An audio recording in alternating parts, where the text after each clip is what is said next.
everyone here is involved in manufacturing something in some way, shape or form. Everything that you do will be governed by certain standards, compliance issues, and the requirements of your end customers in terms of quality and cost and capability and performance, that sort of thing. So where does sustainability move in? It's a bit of an overused word in many respects. It means different things to different people. Different industries are at different stages of their sustainability journey. But it's right at the heart of manufacturing now, and I'll kind of come on to why that is the case and how it's influencing the way the next generation of electronic products are designed, manufactured, used, and then most importantly, what happens to them after they've been used. So what's their end of life type thing look like? Because at the moment, the world operates in quite a linear fashion. So we mine materials, we generate power, we use materials and power in manufacturing process to produce products. Products are then used, they come to the natural end of life, and typically they end up in landfill. And the powers that be have decided that's a pretty bad model, because we're consuming valuable resources, we're wasting energy, and we're filling landfill full of valuable materials that could otherwise be better used. So we're moving to a more circular model, where the idea is that products and resources and energy just loop around and around in a much more efficient and sensible manner. So I'll talk a little bit about that today. I'm going to take a sort of surface skim through this really. So we've got time to go through sort of questions and answers. So why it matters, legislation, there's tons of legislation on the books right now. A lot of it European, UK, America, and also Far East. China's doing a whole bunch of stuff with this, in many respects way ahead. Key regulations, I'm going to step through a handful of those, what it might mean for design and manufacturing and what to do next. And then I'm going to introduce you to the real experts, a panel of people that I work with who work in the electronics industry, some of them in PCB, that are actually doing this in real time, in real life. So a lot of people think that sustainability is the goal. They think it's an end goal. It's not really. We've done probably 3,000 interviews on this now with manufacturing companies, and we've come to our own conclusion that it's actually just the natural outcome of best practice design and manufacturing. If you do your best in terms of design, business model, manufacturing, end of life, you are naturally a sustainable organization. You can't not be. And so it's all about rethinking processes, thinking about habits, your habits in the way that you've always designed things, always made things, always looked after things. Because some of those habits go against some of the best practice design goals. So maybe time to revisit some of those things. The regulation is forcing things upstream. We call it shifting left. So it's moving decisions back towards the design process, because once decisions are baked in at design, it's much more difficult for them to change further down the manufacturing process, further down the supply chain. One thing to think about there, for example, might be in PCB, copper plating thickness. You know, you've always plated to 30 microns or whatever it is. Do you actually need to? Has anyone revisited that product?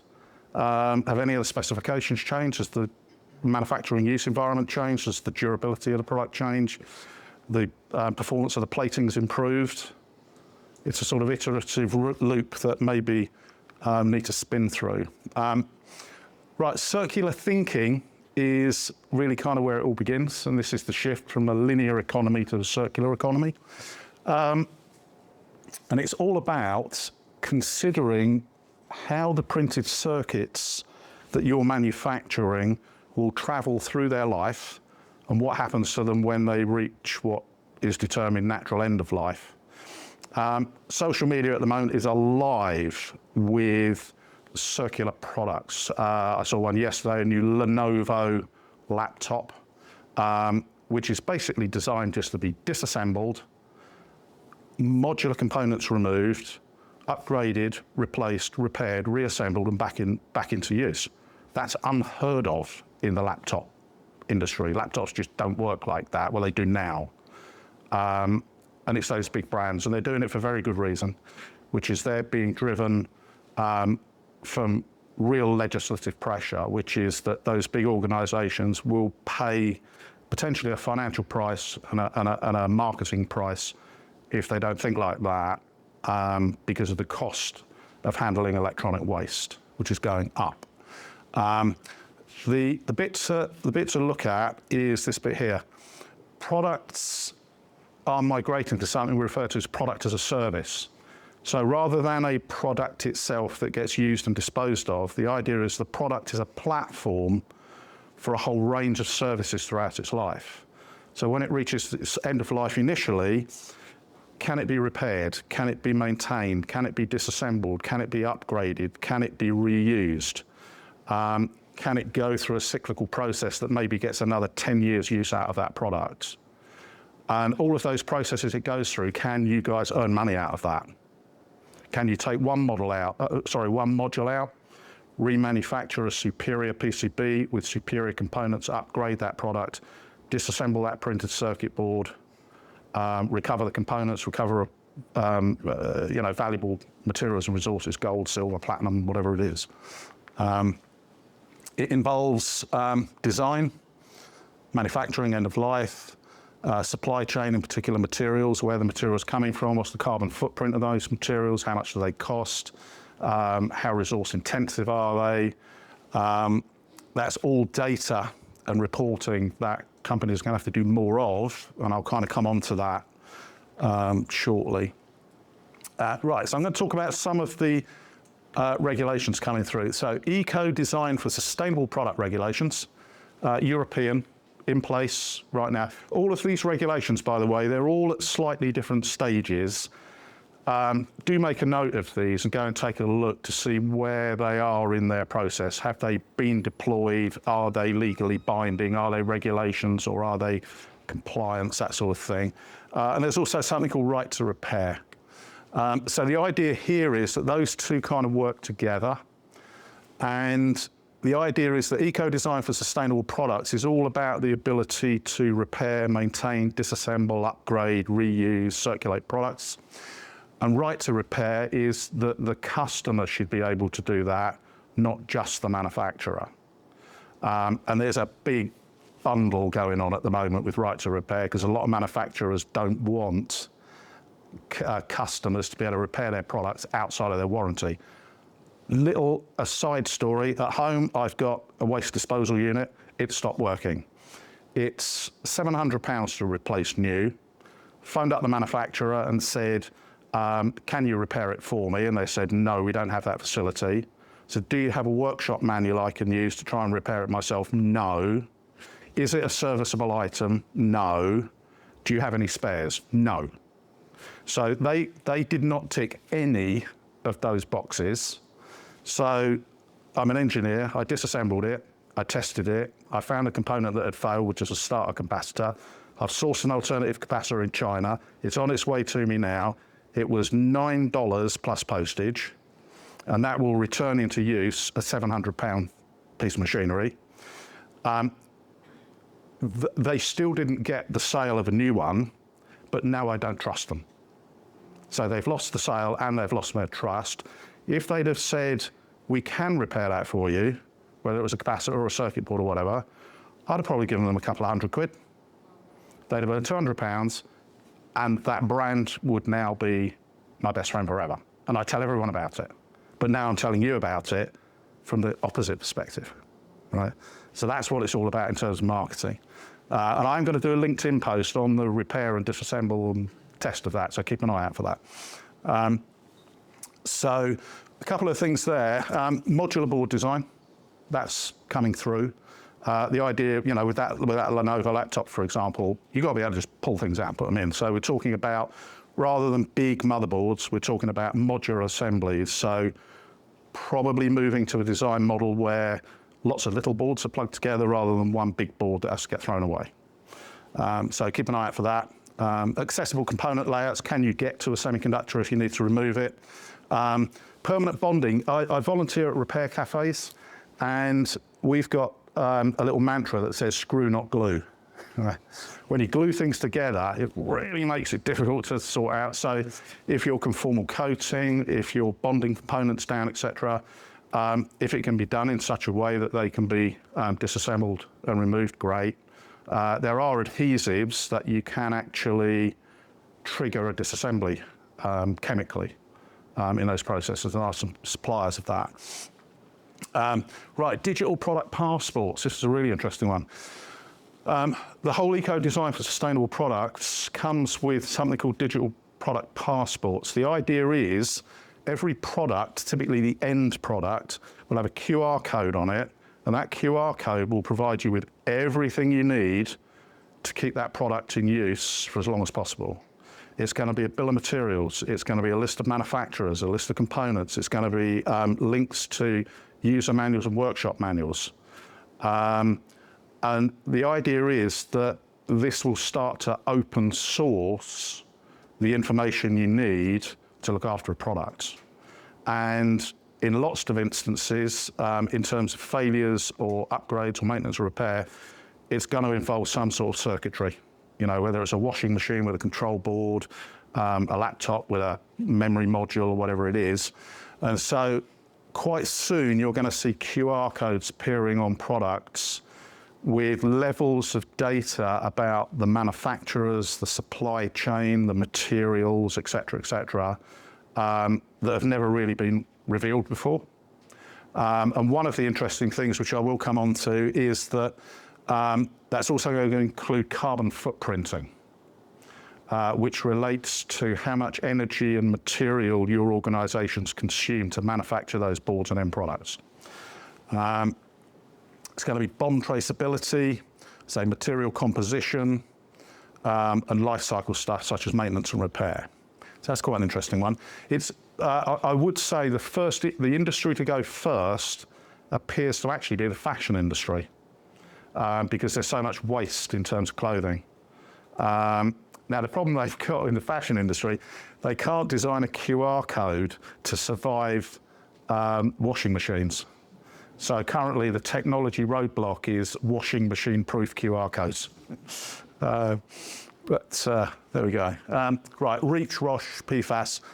I'm guessing you know what those acronyms are. So it's basically material chemistry choices. None of them get any looser over time. They all get tighter over time. So that's going to involve laminate selection, processing chemistries, supply chain stability. So PFAS, for example, you know, when the announcement about, I've got to remember the acronym for that, fluorinated polymers anyway. When that came out, there were global distributors of material groups applicable to the electronics industry that have been manufacturing those products for decades, and they just turned around and said, not interested anymore, pulling out of the market, look after it yourself, we can't cope with this. Some of the biggest brands in the world just literally walked away from entire product groups, which created a massive supply chain issue, price spike. Not a problem for companies that were aware that that move was coming and had planned it in nice and early, but for companies that had kind of ignored it for a bit and thought, it'll be fine. Well, for a lot of them, it wasn't fine. And that's still working its way through. It also applies to things like battery regulations. So if the printed circuit boards you guys are making include battery products, the battery regulations are tightening down. The ability to remove batteries. I was at a waste recycling site a few weeks ago. They've got water cannons in the ceilings. I mean, these are buildings the size of football pitches. Water cannons in the ceilings, plumbed in to a water tank the size of a swimming pool to flood the entire facility because it keeps catching fire because printed circuit boards keep turning up with lithium-ion batteries in them. So it is actually quite serious. Well, it's, you know, it's being done for very good reason. So that's all that. So keep an eye on REACH, ROSH and the PFAS stuff.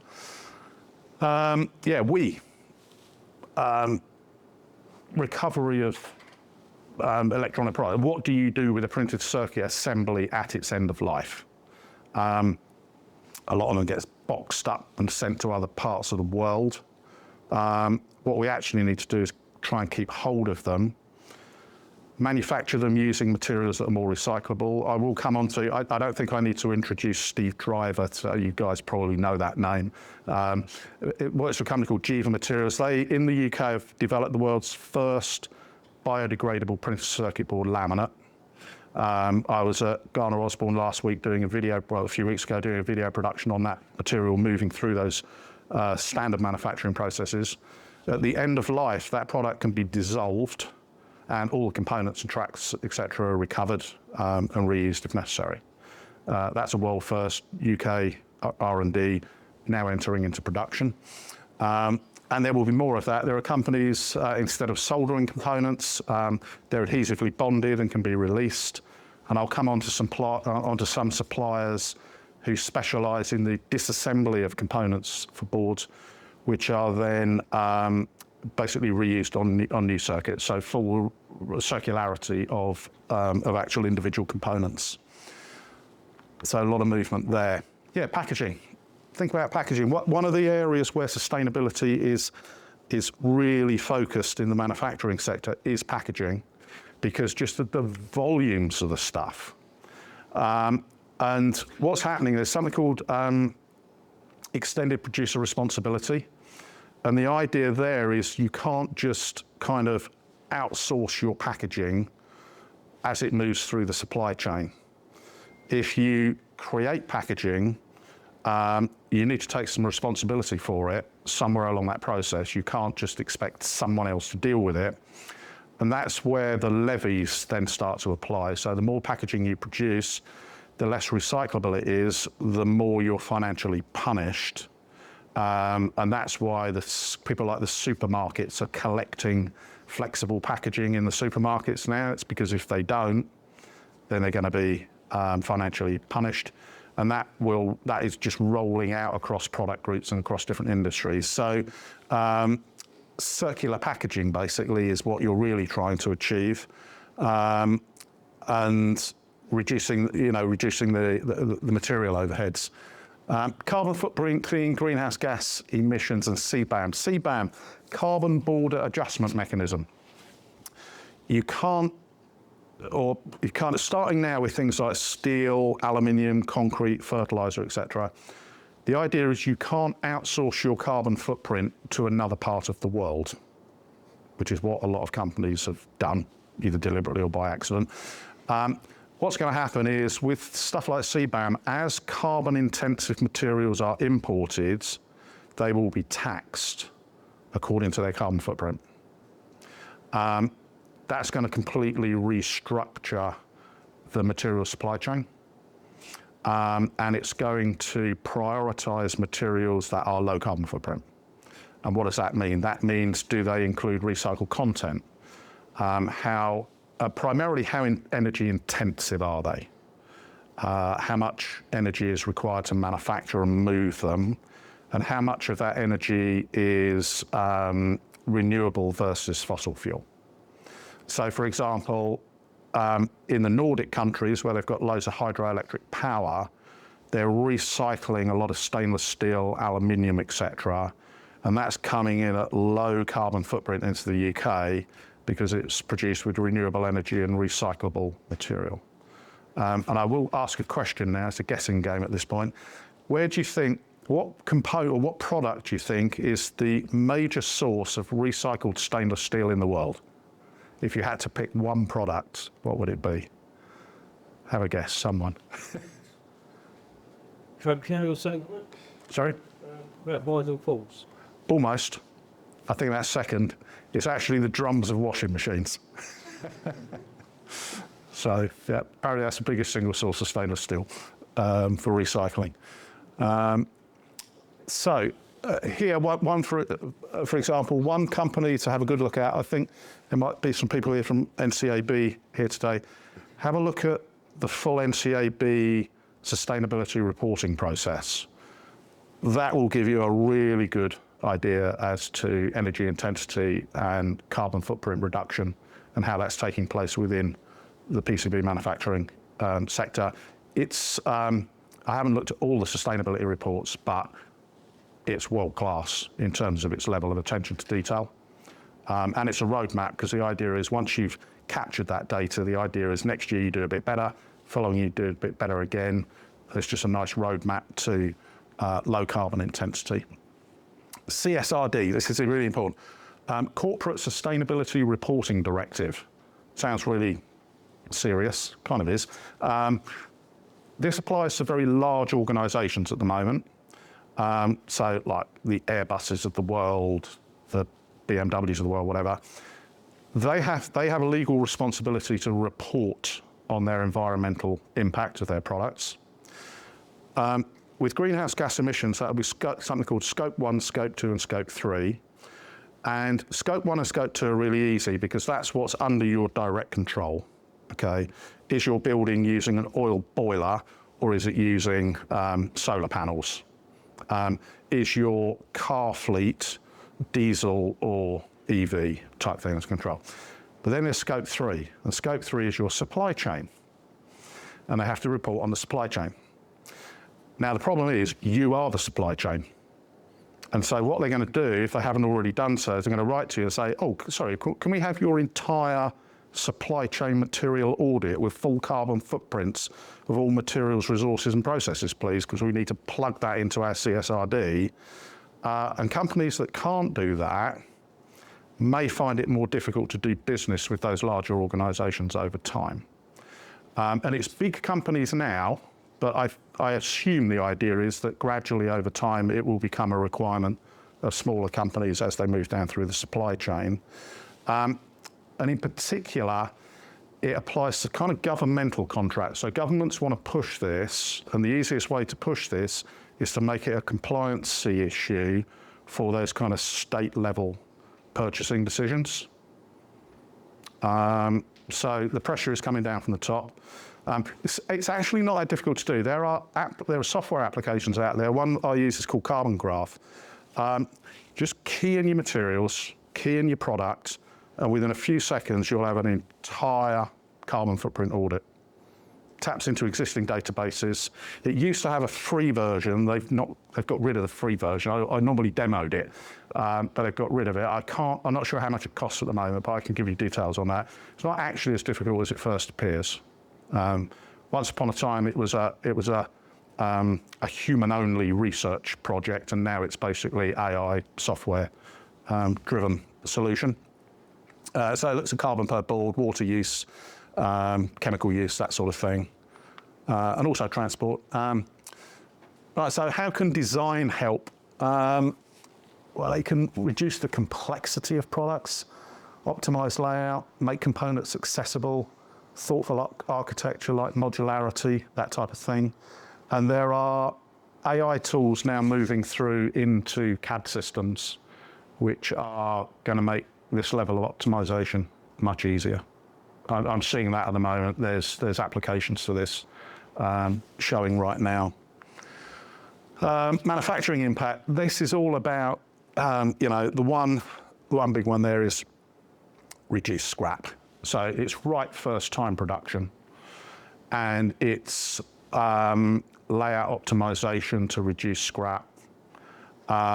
It's what do you do with that scrap, because you are going to have some of it. Is it going to be recoverable, recyclable, disassemblable, etc. That's where it's at.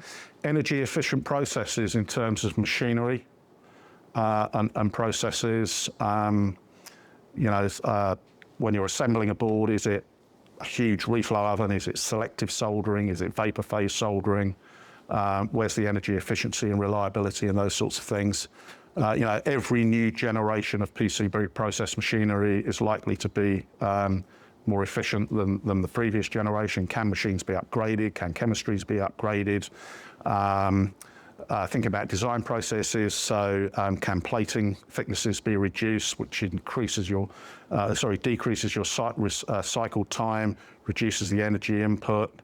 Shaving off a micron or two here and there over a year can make a difference. Right, supply chain. Yeah, okay. There are companies now, when you order a PCB, they're giving you carbon footprint figures according to transport processes. So is it air? Is it coming by air? Is it coming by ship? Is it coming by rail? Is it coming by road? That's all about purchasing, because to come by ship, you need a long enough lead time, and the lead time is down to purchasing. So the carbon footprint of a product is often determined by how well purchasing handles their scheduling. So it's not just design and it's not just manufacturing, it's purchasing as well. Is it a process of reshoring, nearshoring, et cetera, et cetera? So don't imagine that purchasing can't play a very important role. And have you got traceability back to the plant, to the machine, to the batch of material that's being used through that machine? I used to work in the medical industry. That was standard practice. It's going to be standard practice here. And then that would feed through into those digital product passports,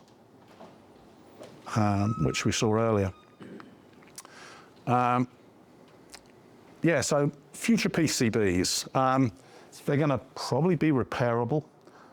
Excuse the spelling mistakes. That was an AI-generated image, and it can't spell control unit. So typically going to be repairable. Have a look at the new generations of products. Have a look at the new mobile phones from Apple and Google. Have a look at new generations of laptop computers, things like headphones, etc.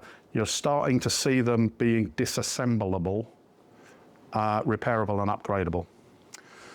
That's going to have a big impact on the way PCBs are designed and manufactured. They're going to be traceable, and that traceability goes all the way back down, even to the control systems on your process control machinery.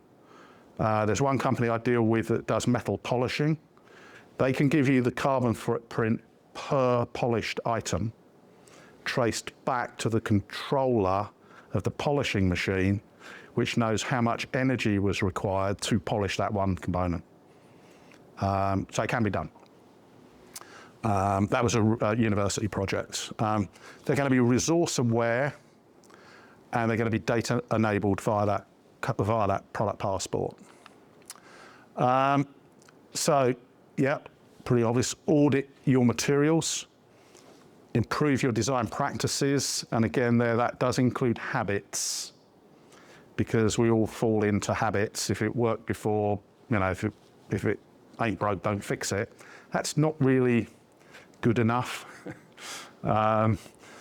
Analysis, environmental awareness, improvements in materials and processes, keep an eye on design, capture the data, review packaging, and align the teams. So get everyone in a room, get purchasing, so procurement, supply chain, management, design, production, customer support, and make sure the sustainability conversation sort of encompasses everyone, because they do all encroach upon each other in one way, shape or form. And really here, this is the most important thing, it is a leadership opportunity. What we're seeing is the companies that are taking a lead in their field right now, the manufacturers, typically the OEMs, they're not the companies that are avoiding this, they're the companies that are embracing it, because, as I said right at the beginning, sustainability is a reflection of best practice design and manufacturing. So they're deploying best practice design and manufacturing, and they're ending up sustainable, or more sustainable, at least with a roadmap. It's long-term resilience. One thing I'll say is big organizations, for them to be able to grow, they need to invest in research and development, and marketing, basically, R&D the product, develop a better product, manufacture it, people will buy it, and your company grows. To do that, typically they need to borrow money. And to borrow money, they need to borrow that from financial institutions, venture capital, banks, sometimes the state. And what those companies will do, what those financial companies will be doing, is looking for to decide whether it's a good investment, they're going to be looking for future liability. So are we investing in a company that's going to manufacture a product that has a liability associated with itself in the future? Because if it does, that's a risk. And so sustainability is a kind of risk scoring process, because if there's legislation, a lot of the legislation really hits in 2030. That's for some reason, that's where all the dates are aligning, 2030 and 2050. So if you're building a product now that is going to run head first into some of this legislation and compliance in 2030, is someone really going to want to lend you 10 million quid to design it and make it? Maybe not. Well, they're certainly going to put a risk element into it, which might mean you might pay more for the money. So at that level, it's actually future financial planning. And that's where those big companies are looking at the moment. So let's go talk a little bit about these companies here. So Emma invited me along, said I'm an expert. It's not true, right? It's not true. I've had lots of conversations with people, but I've got these people behind me. Okay, these are members of the Sustainable Engineering Alliance. These are the experts. Okay, I was just going to step through each of these organisations because I wanted to prove to you that this is actually a real thing, and these companies are investing in this in different ways. Not all circuit board related, but all manufacturing and electronics related. So I'm going to walk through them just one at a time, just a few seconds each. So Winslow Adaptics, one of the things they produce are adapters to allow you to replace obsolete semiconductors on printed circuit boards. Okay, so got a printed circuit board, something goes wrong, maybe some software won't run after an upgrade. It's maybe down to the microprocessor or microcontroller. That product is no longer available. What do? Do you scrap that entire circuit board and the product that goes with it? No. You take that circuit board out, you disassemble that component off, you put what's called an interposer onto those pads. Onto the interposer, you put the latest chip. Because the latest chip is probably going to be smaller than the original one, that gives you a bit of space to put some other control components to allow that new component to behave as if it was the original. And suddenly those products are back into use. Used in aerospace, defence, medical, CAT scanner, don't know how much they are. But you don't want to take a CAT scanner out of operation because a single device went obsolete and failed. That's what they do. There's Jiva, that's Steve. He's normally at these events in the end, but I think he's travelling today. So world's first biodegradable printed circuit board. Now what's also interesting there is, I don't know if you guys are aware, you probably are, there has been a big spike in the cost of material inputs into PCB production at the moment. It's because the AI guys have got all the money and they need big, 28-inch 100 layers, some of the boards 100 layers deep for the AI backplanes, and they need the highest quality glass reinforcement. So guess what all the glass manufacturers are doing? They're shifting all their production to that high value, which means that your standard FR4 inputs are suddenly spiking in price, but they're also, some of them are on allocation. So you can't actually get them regardless of how much you want to pay. These materials don't rely on those glass materials. These use a natural material which is not subject to those price pressures at the moment. So suddenly it's not just a biodegradable option, it's also a pricing issue. And tungsten carbide prices have just gone through the roof. I was talking to Steve about that. And that's going to affect all of your drill bits and routing bits. Well, it turns out that Jiva Materials are less aggressive on drilling and cutting tools. So you can get more drill holes and more route distance with the same tools. Secondary cost saving. So it started out as a sustainability and biodegradability issue. It's now a whole load of additional benefits by default of how the market has moved around materials. Solsta, a distributor and design authority in the electronics industry, one of their line cards is a company called EPs, which is a company we've spoken to and interviewed. That's all about energy harvesting. And energy harvesting is an interesting one because it does impact circuit boards because it changes the devices on those boards. It changes the energy source. So rather than replaceable alkaline batteries, there'll be rechargeable lithium ion. And that circuit board will be connected to maybe piezo generators or photovoltaic cells. It could be a computer keyboard, it could be a mouse, et cetera, et cetera. But that's all about reducing the carbon footprint of that product. You don't need to replace the batteries, basically lasts forever. So that's how design is about. Force Technologies, one of the things they do, they're an obsolescence management company too, and they've just invested in nitrogen storage. The idea there is, whether it would apply to printed circuit boards, typically it applies to components.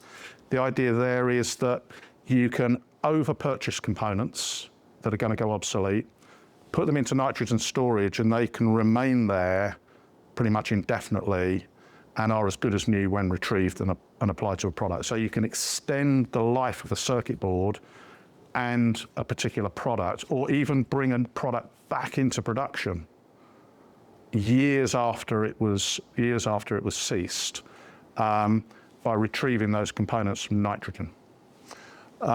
Rochester Electronics, obsolescence management again, one of their services, fascinating, they re-engineer semiconductors.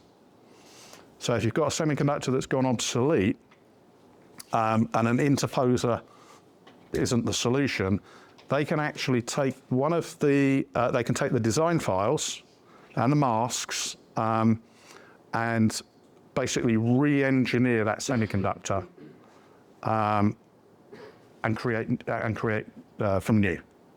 And in fact, I've done an interview with a chap named Dan Dice, who's their technical lead, and he talks through the process of remanufacturing semiconductors. So that's super high-end, super clever stuff. But it's being done. Alarion, don't know if you know these guys, they have produced what I think is the world's first recyclable silver ink for printed circuit boards and printed antenna. Very briefly, the way that works is fascinating. It's based on silver particles. Each silver particle has a core of iron. So it's basically silver-plated iron filings, printed down as your conductive tracks on your PCB or for your antenna. At the end of that product's life, you can use a chemistry that breaks down the binder, and then you use a magnet to recover the silver because the core of each particle is iron. What that means is you've just got a circular business model for your conductive polymers, things like RFID tags, stuff like that, short life cycle products. And if you look at the price of silver at the moment, suddenly it makes a lot of sense. IPC, I don't know if you guys have got IPC training in place, but IPC trainer, what Debbie does is right first time manufacture. So compliant standards-based assembly of PCBs, and then how to repair and rework them if there's a maintenance or fault issue. So Debbie makes sure that the least amount of material and effort and energy is required to manufacture a product right first time, and then repair it if necessary as it moves through its life. Bare Instruments, in fact, I was talking with James this morning, or communicating with James this morning. Bare is a specialist in sort of test and simulation equipment for the electrification of the world. And electrification is an important word because it's the process of moving all fossil fuel-based machinery over to electrical machinery, and preferably renewably powered electrical machinery. And that is the mega trend that the entire planet is currently moving through. The most obvious thing, obviously, is the number of electric vehicles that you see in the marketplace. And it's going to require a huge increase in printed circuit board manufacture, because all of the machineries that used to have an engine are now going to have an electric motor. And those circuit boards, because it's about power really, they're going to be quite interesting because they're going to be, how can I put it, more electrically oriented in terms of voltage, ampage, power, protection, all of those sorts of things. You know, I'm thinking EVs are now, are they 1,000 volts? I think. I could be wrong. But, yeah, yeah. So you know, you're in the realms now. You know, I get very nervous of anything over 24 volts. 48 volts I steer well clear. And my car's going to have 1,000 volts on a bus somewhere in it. It's well, okay. So the circuit boards that go with that, I would suggest they're going to have to be really quite good at what they do, and reliable and safe. So that's a whole new world of stuff there, and I think that's really going to feed into the design of power electronics. Then NCAB, Scott. Again, one thing I would suggest, take a look at their publicly available sustainability reporting. Use it as a model as to how to capture data, present data, and use that to move manufacturing processes forward in a more sustainable fashion. And then finally, Retronics.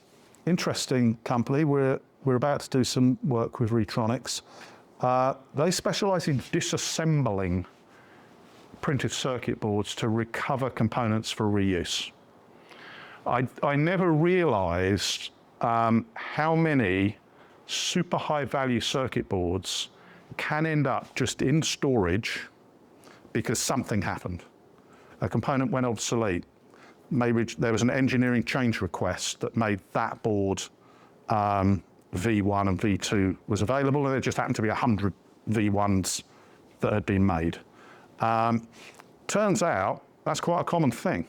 Contract manufacturers at OEMs, there'll be a room with a bunch of boards that were made and for whatever reason, cancelled order, say obsolete part, engineering change request, and they're there.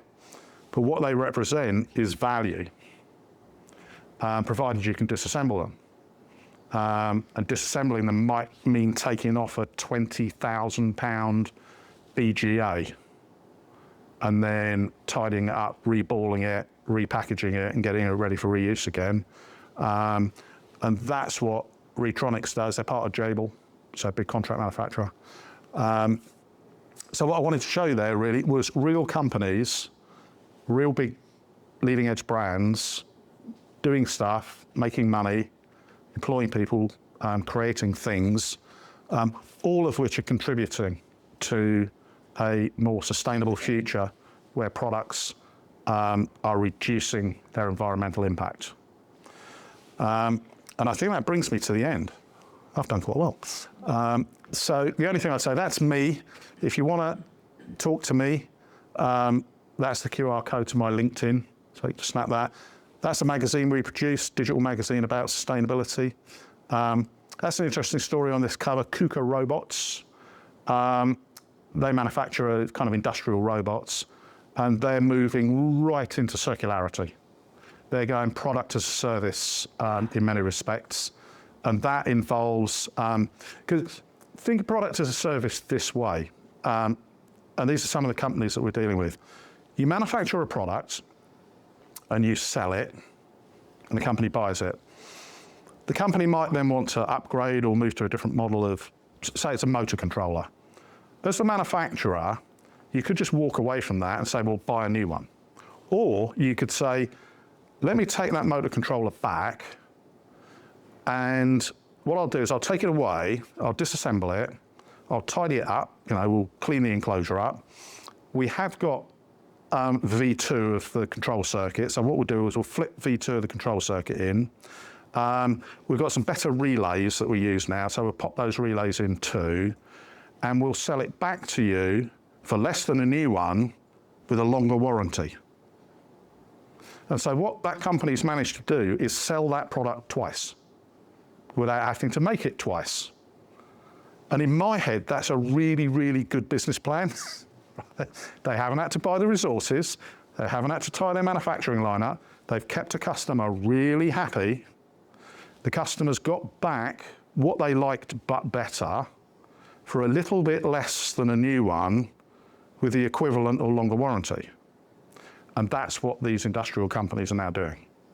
So they see their product as a platform for value-added services over time, which builds trust and reputation, brand loyalty, et cetera, et cetera. And it's the type of thing that KUKA is doing. Motor manufacturers, they'll now take a motor back and they will disassemble the motor. I think ABB was quoting something like 90, I forget what it was, 90 odd % of the materials in each motor they recover is now fully recycled into a new motor. So they don't have to buy those materials anymore.